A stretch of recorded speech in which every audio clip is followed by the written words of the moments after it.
Hi everyone, this is Lacey Mackley from the Educational Outbreak Newsroom. Have you heard of the amazing case-based learning methodology Outbreak? If you haven't, you're about to.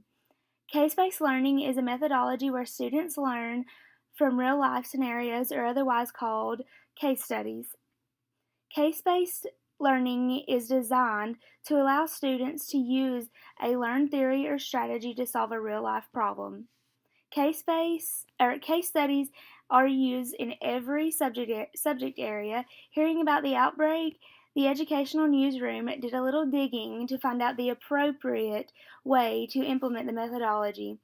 First, we interviewed Dr. Frey from the University of Pittsburgh. Dr. Frey, what is the role of the students and the teachers in case-based learning? The teacher is the facilitator. He or she should provide the students with the case study and let the students know that they play an active role in the class. The teacher should also guide the students with questioning.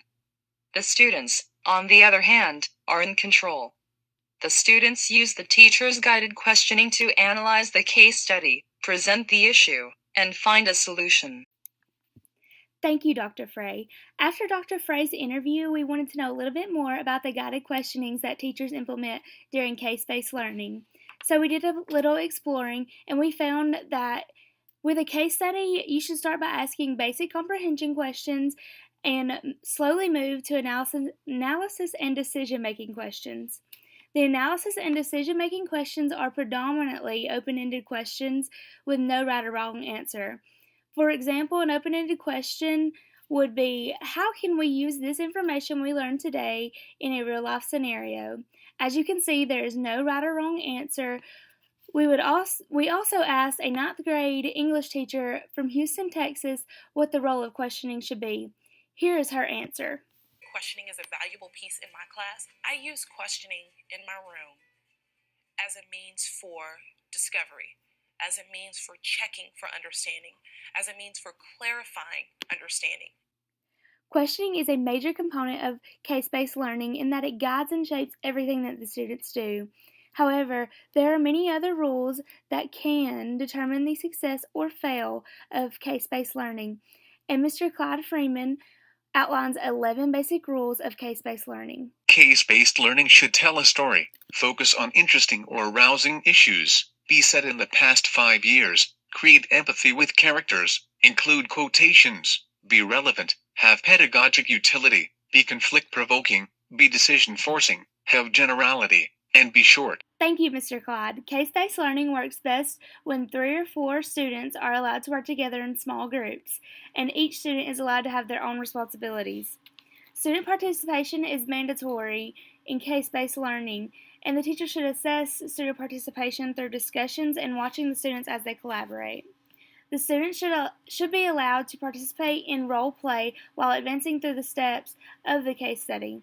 The students will proceed through the steps of solving a case study by first engaging in the characters and the circumstances of the scenario. Second, the students will identify the problem or problems. Third, the students will connect the scenario to their own experiences or background knowledge. The fourth step is for the students to develop questions or points that defend their position.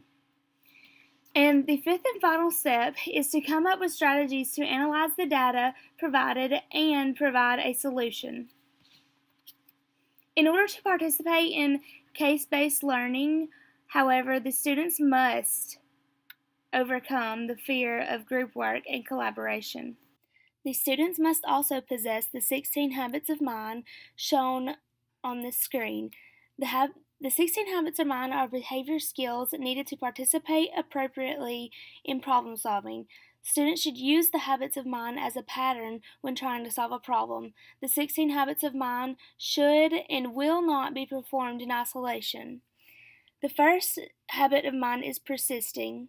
The second is managing impulsivity. The third is listening to others with understanding and empathy. The fourth is thinking flexibly. The fifth is thinking about thinking, which is metacognition. The sixth is striving for accuracy and precision. The seventh is questioning and posing problems. The eighth is applying background knowledge. The 9th is thinking and communicating precisely and clearly. The 10th is using all of the senses to gather information. The 11th is creating, imagining, and innovating. The 12th is responding with wonderment and awe. The 13th is taking responsible risks. The 14th is finding humor. The 15th is thinking independently. And the 16th is learning continuously. Each student needs these 16 habits of mind to succeed in problem-solving group work. And we will have these 16 habits of mind on our news website, so if you want to read further about them, you can. If implemented correctly, case-based learning can be a wonderful tool to teach theory and strategy using real-life situations. Cornell University has researched and concluded that case-based learning can also do the following. It can help develop critical thinking, oral communication, self-management, and teamwork skills. It promotes student-faculty interactions. It increases student retention, self-esteem, and responsibility. It exposes students to and increases their understanding of diverse viewpoints. It prepares for real-life social situations, and it prepares for real-life employment situations. We interviewed Dr. Paul from Warwick Medical School on his thoughts about case-based learning, and this is what he had to say. One of the main features of case-based learning is that students engage with material in a different way to how they engage with it in other learning settings. In a lecture, they might take away some knowledge and material that they need to go away and look up, but in a case-based learning setting, they're discussing that with their peers and taking it to a different level. Thank you, Dr. Paul. And now for the disadvantages. One disadvantage of case-based learning is that case studies of similar type or on the same subject are easy to find on the internet, so there's a risk that students will not be doing their own work. Also, Macquarie University surveyed students, and they said that collaborative or case-based learning involves more distractions, involves more conflict, is less time efficient, and does not allow for traveling at own pace. Before we sign off today, I want to discuss a few research report findings that are associated with case-based learning.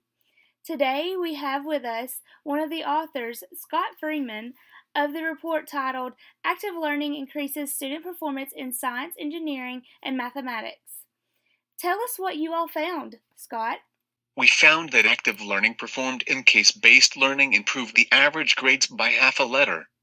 We also found that failure rates increase by 55% when teachers do not utilize active learning. Thank you, Mr. Scott. And now that you all know what case-based learning is and how to use it, go implement it in your own classrooms. You can share a video with us on the Educational Outbreak News Facebook page of you using your case-based learning techniques. This is Lacey McAlay signing off.